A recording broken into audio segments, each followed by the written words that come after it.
అంబేద్కర్ గారి 135వ జన్మదిన సంబరాలు ఎంతో గొప్పగా అన్ని దగ్గరలా జరుపుకోవడం జరిగింది.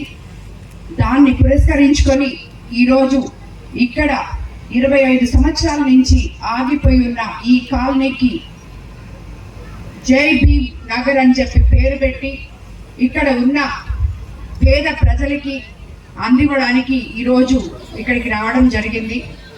అంబేద్కర్ ఆశయాలు మేము పాటిస్తున్నాం అని చెప్పడం ఒకటే కాదు, అది ఆచరణలో పెట్టాలి, పేదల దగ్గరికి తీసుకెళ్ళాలి అని చెప్పే మన ముఖ్యమంత్రి చంద్రబాబు నాయుడు గారు ఏదున్నా కూడా పేద ప్రజల సంక్షేమం కోసం పాటుపడే ఆయన బాటలో నడుస్తున్న మేమందరం కూడా ఎన్నో సంవత్సరాల నుంచి ఇక్కడ నిరుపయోగంగా పడిపోయి ఉన్న ఈ 63 ప్లాట్లు 14 అంకణాల చొప్పున ఈ గ్రామంలో ఉన్న మీకందరికీ ఇక్కడ ఇవ్వడం జరిగింది.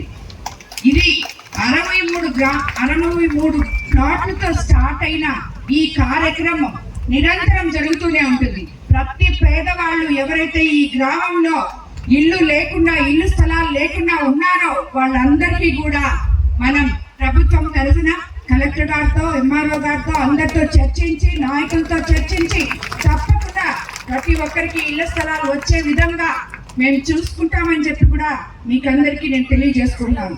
ఈ రోజు 63 ప్లాట్లు ఇచ్చారు, మిగతా మాకు రాలేదు అని ఎవరూ బాధపడకండి. రాని ప్రతి ఒక్కరికి కూడా మీకు ఇళ్ల స్థలాలు తప్పకుండా వస్తాయని చెప్పి కూడా నేను తెలియజేసుకున్నాను. అదే విధంగా మీకు అందరికీ తెలుసు, మనం అధికారంలోకి వచ్చిన తర్వాత మన ముఖ్యమంత్రి చంద్రబాబు నాయుడు గారు ఒకవైపు సంక్షేమము, ఇంకోవైపు అభివృద్ధి సమపాలనలో తీసుకెళ్తూ సంక్షేమ పథకాలను సూపర్ హిట్ చేస్తూ అదే విధంగా అభివృద్ధి పనులకు కూడా మనకి అందరికీ కూడా బాటలు వేయడం జరిగింది.